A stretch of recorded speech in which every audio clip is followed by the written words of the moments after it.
After the funeral, Edie roped off Calvin's half of the room.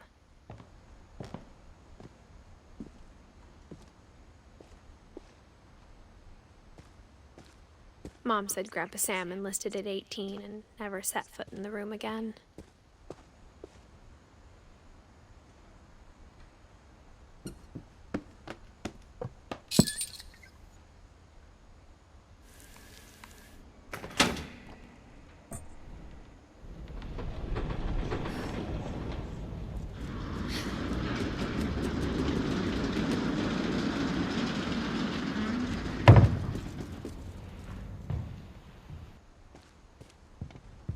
The passages were a pretty tight fit.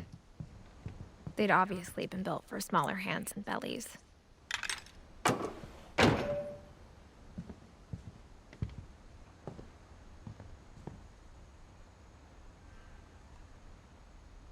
Whenever people ask me about my family, the first thing they always want to know about is Barbara.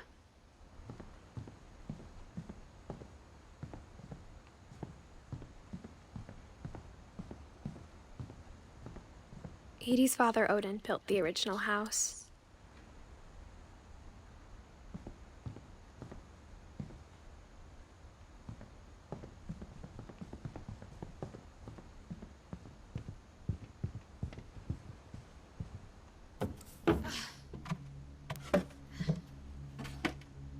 Growing up, I always thought of Barbara as a child star.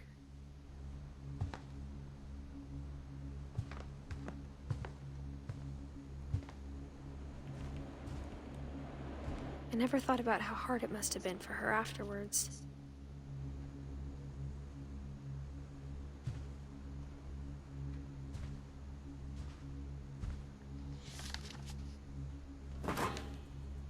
Of all the stories people wrote about Barbara's death, I'm surprised Edie saved this one.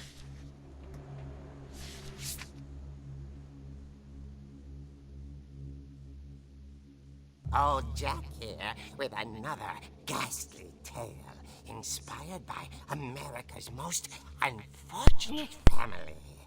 I'm calling it The Surprise Ending of Barbara Finch. As a child star, Barbara was famous for her scream.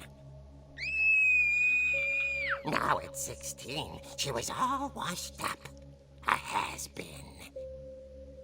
But in a lucky break, she'd been asked to perform her signature scream at a local convention for monster movie fans. It was just the boost her career needed. Unfortunately, her scream hadn't aged well. Getting better. I think you just need the right motivation. Her biggest fan and current boyfriend, Rick, was about to demonstrate when... Now that was a great scream. It was Barbara's father, Sven. He'd slipped into a table saw and had to be rushed to the emergency room. So Barbara got stuck babysitting her youngest brother, Walter. Her convention comeback was cancelled. Okay, I'm hearing frustration, but I'm not hearing terror. What if I tried... A gang of hoodlums in Halloween masks have been terrorizing Orcas Island tonight. Police are urging residents to... That came from the basement. You're right! Also, I loved your delivery on that. Why is your basement door locked? Because my dad likes making puzzles and secret passages. There's a key hidden in the music box. The secret is to keep winding and winding until finally the key pops out. Thanks, babe. I'll be back in a sec. 20 minutes later, Rick hadn't returned. So Barbara went to look for him, right on cue. She reached for the music box.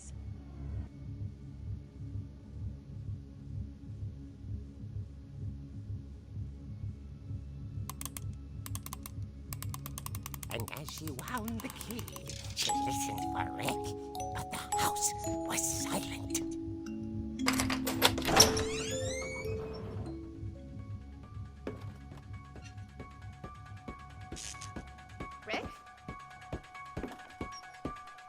Are you okay? She found Rick's crutch and imagined the worst.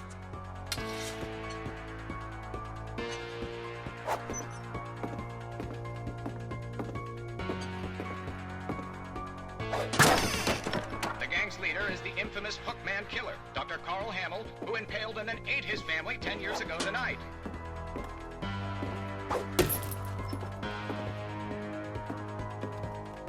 The old fridge rattled and grew still. Oh dear! Oh! Rick? Barb, relax. I was just trying to scare you to help you find your scream. Well, I'm not scared, Rick. I'm furious. Then act furious. All I'm getting from you now is that you're hurt and confused and you're...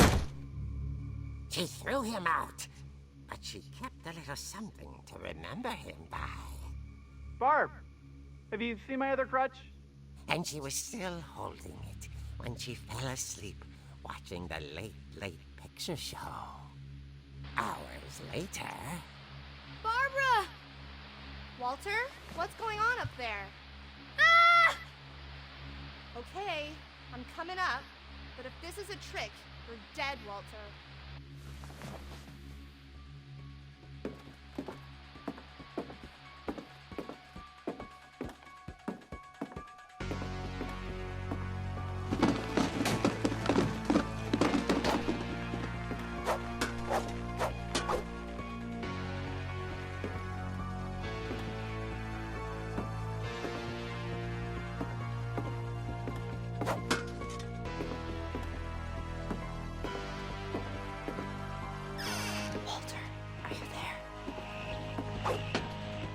Walter had vanished, but his bedside radio was still on. Orcas Island police describe the man as 6 feet tall, with a steel hook for a hand. Residents are urged to lock all doors and windows and notify the police of any suspicious activity. Barbara turned, saw the hookman, and was speechless. He was quite smashing. And young he was. He couldn't get enough of Barbara. Okay, Barbara, there's gotta be another way out of here.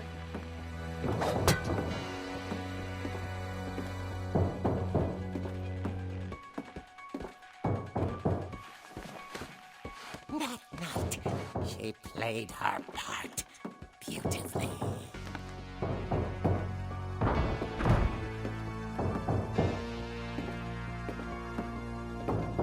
Molly's door hadn't been opened in years. The hinges groaned.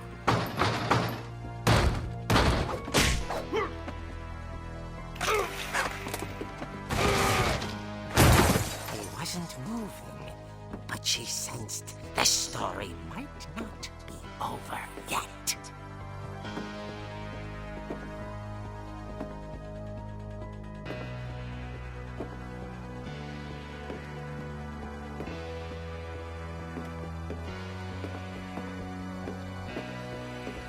The hookman had vanished. She listened for his breathing, but all she heard was...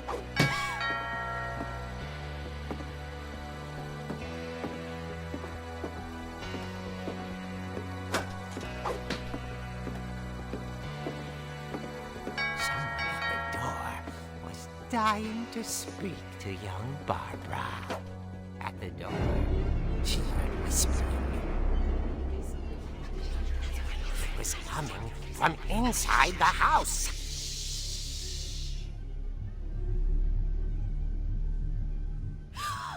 Oh dear.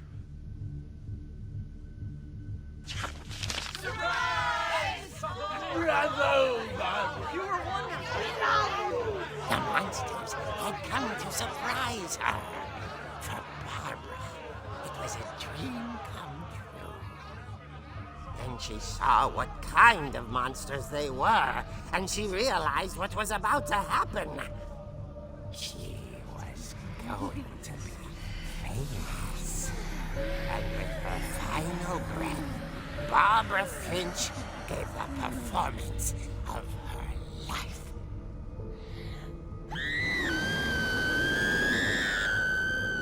I wasn't there myself, but I hear Barbara was magnificent.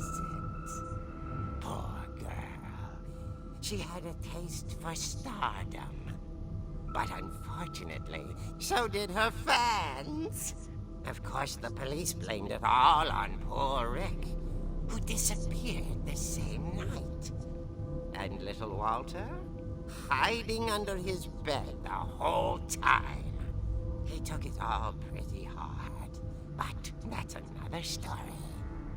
As for Barbara, tucked inside the music box is all they ever found of her. Her ear. Now that's what I call a real eerie tale.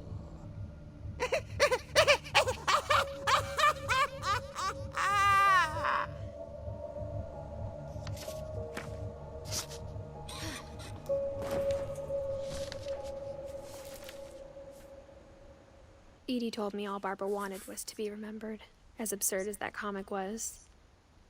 Maybe what Edie saw was a happy ending.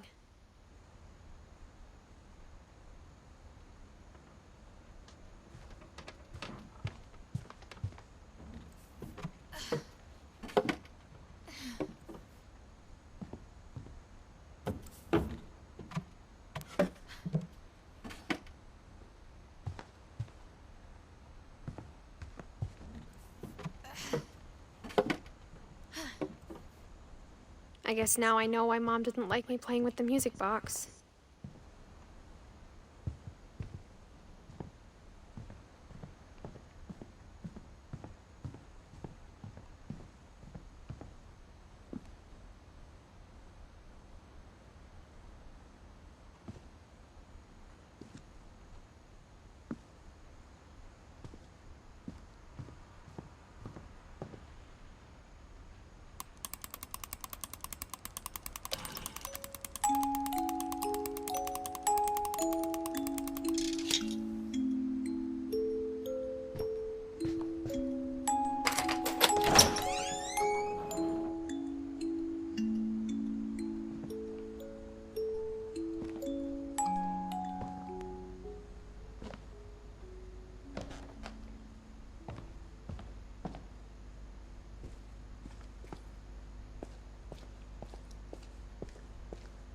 Mom said the basement was off limits, unless I wanted another tetanus shot.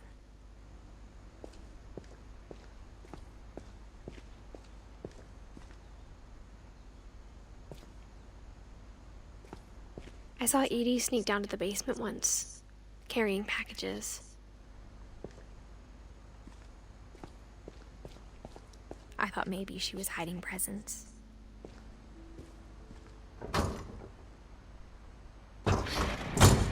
It turned out she was hiding a lot more than that.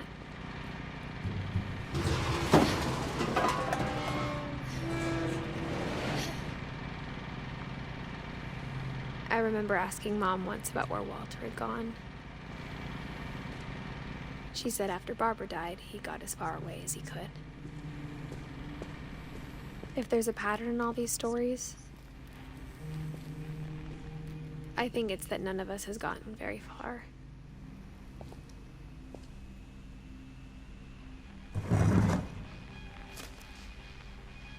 Goodbye, everyone. I can't believe I've been down here for 30 years. On that first day, after the shaking started, I didn't think I'd survive a week.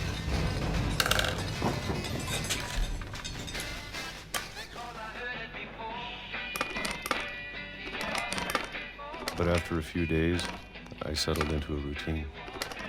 That's what kept me sane.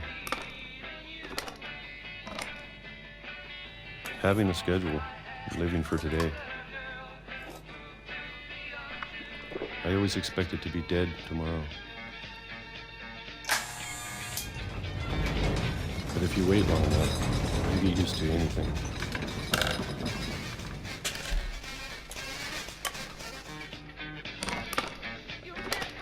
Even a monster on the other side of the door starts to feel normal. Almost friendly.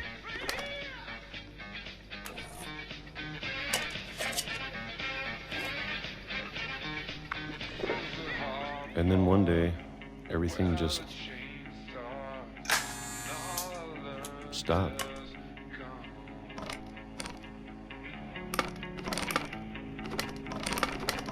Whatever that thing was, it was gone. Maybe it got tired of waiting. Or maybe I just got tired of being afraid.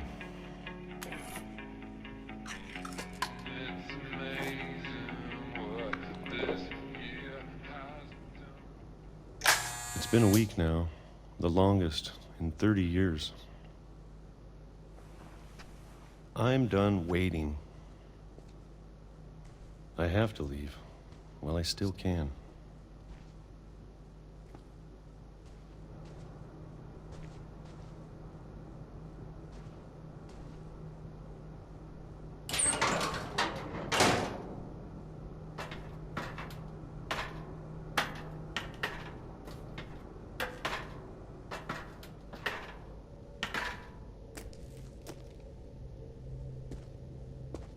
I know it's out there somewhere.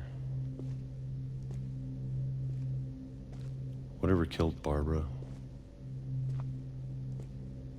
and Molly and Calvin.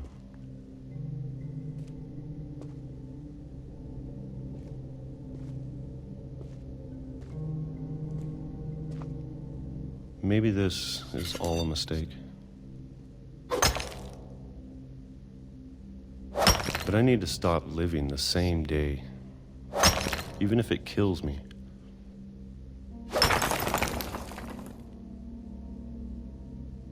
Whatever's out there, I want you to know I'm ready for it. I'm going to appreciate all of it, especially the food. I don't mind if I only have a year left, or a month, or a single week. I'd be happy with one more day. I can already imagine the sun on my face.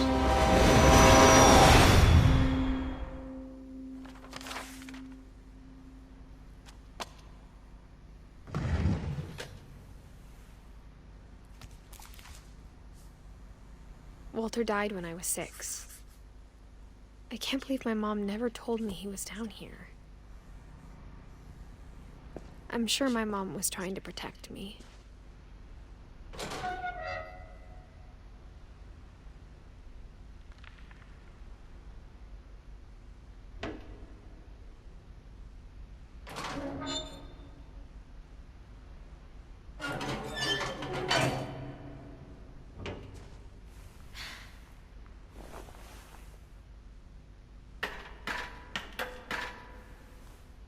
Maybe she was afraid I'd end up like Walter. But if she never told me about an uncle under the house, I can only imagine what else she was hiding. I don't want to make the same mistakes she made, trying to bury something that's still alive.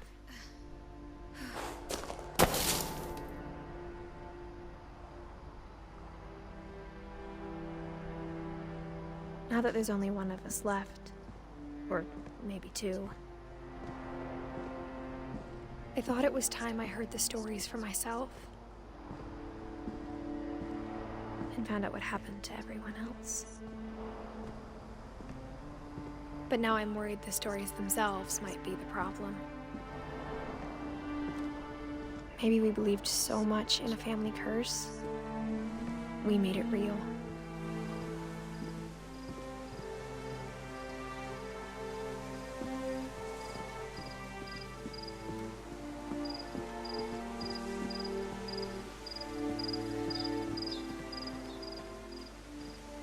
I don't know if I should even be writing this.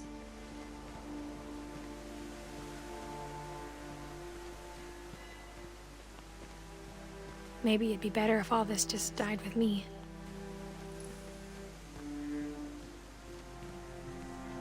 But I thought you should know about your family.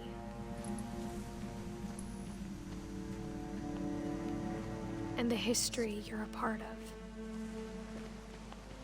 Though to be honest, I feel as lost as you probably do right now.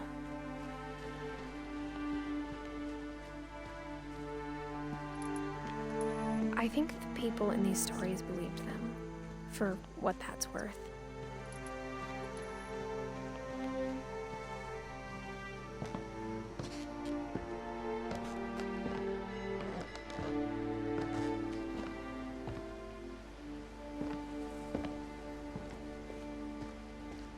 And when you look at the house, that history of imagination and stubbornness and madness, any of it seems possible.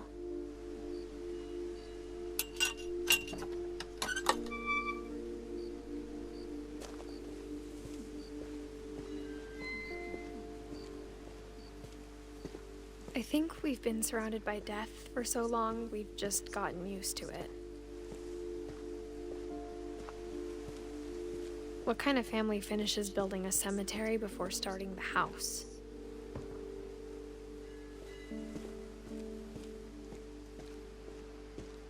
It's embarrassing for me to admit this, but the pet cemetery made me more uncomfortable than the human one. 3 of the gerbils are mine, and 2 had been my fault.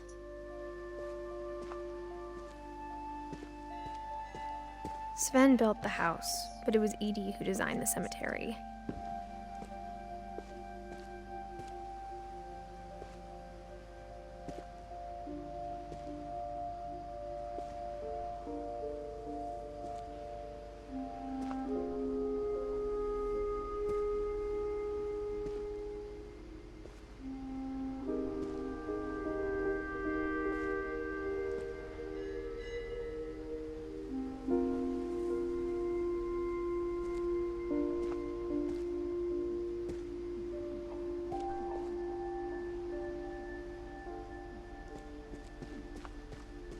I'm sure Odin's monument had been Edie's idea.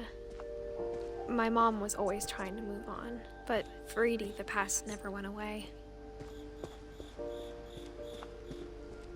She could see it poking out of the water at low tide.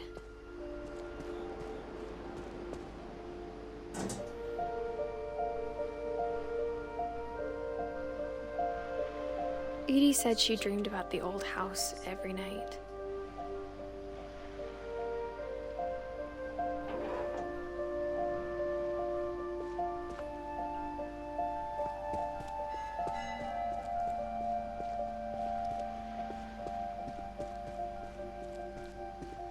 Edie's side was always easier for me to understand.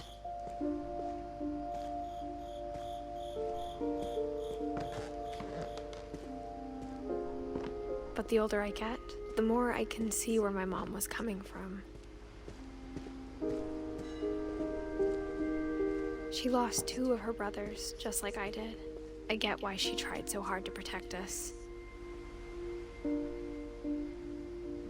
We never found Milton's body, so my mom insisted we were putting up a monument, not a tombstone.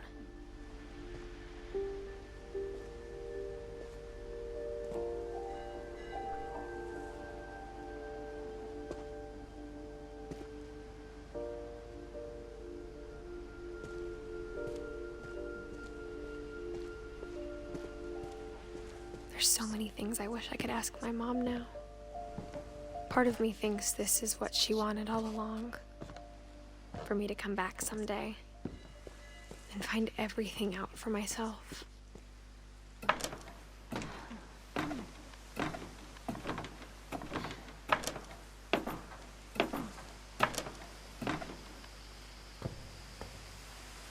But looking back on it now, if she told me there was going to be so much climbing,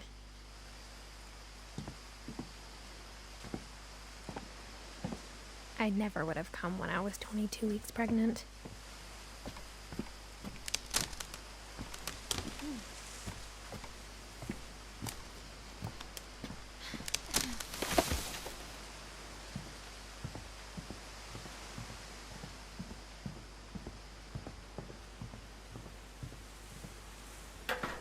I never met Grandpa Sam, but I think he and my mom had a lot in common.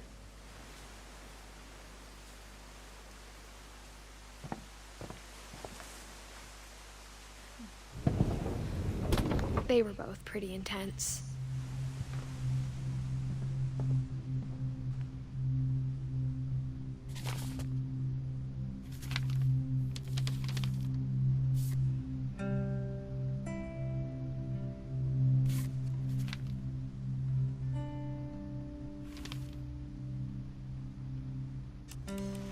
Dawn, I promise, you'll never forget this weekend.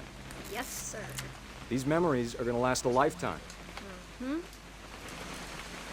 What? Am I gonna have to shoot anything? Perfect. It's gonna rain the whole weekend, isn't it?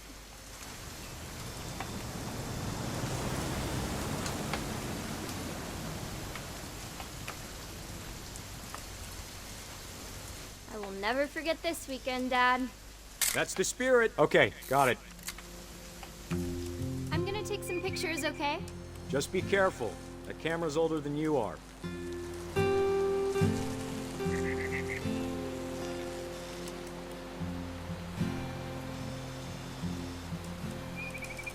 You're right, Dad. It's starting to clear up. Still freezing, though.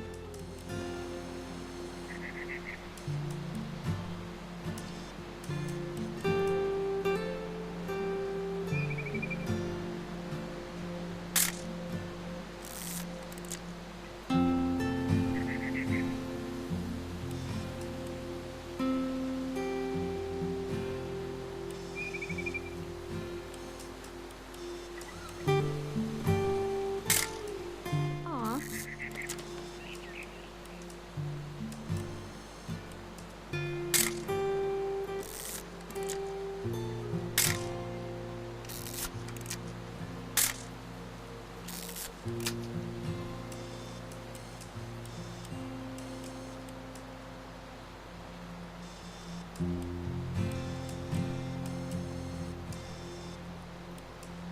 Definitely should not have drunk all that coffee.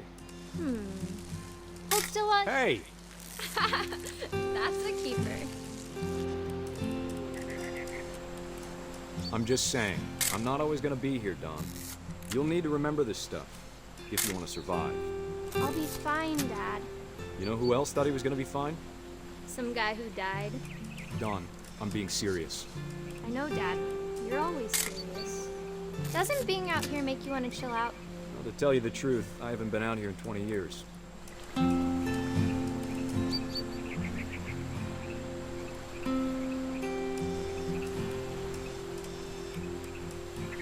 Last time I was with my brother Calvin. Dad! Good eyes, Dawn.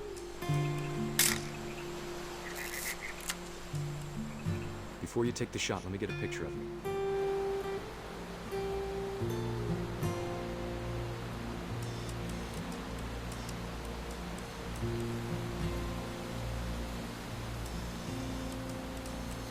Dad, Let me get behind you. do I have to do this? Dawn, you don't have to do anything. But if you want to survive... Great shot, Dawn!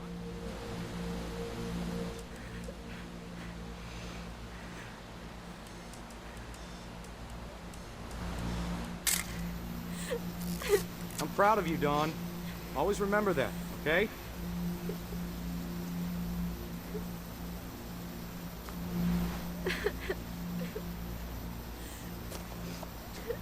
Sorry, Dawn. Just gotta reset the timer.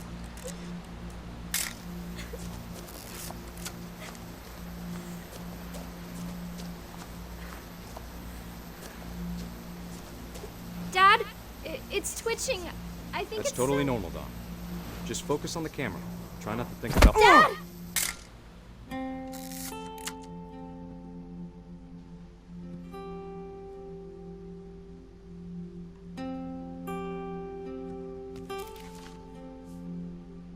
Of all these stories, that's the one I wish most that my mom had told me.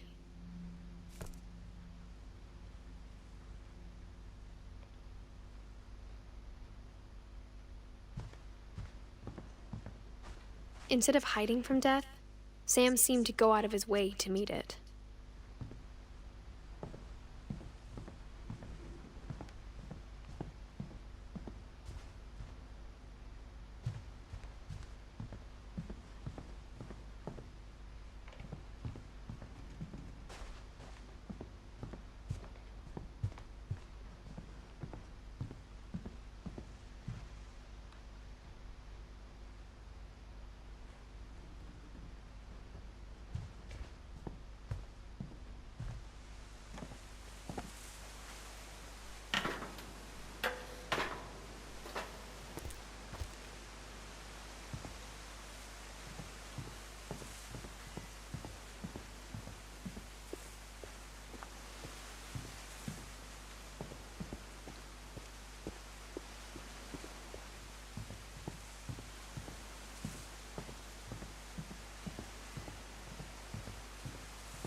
After Sam died, my mom and Edie got really close. They'd both lost a lot.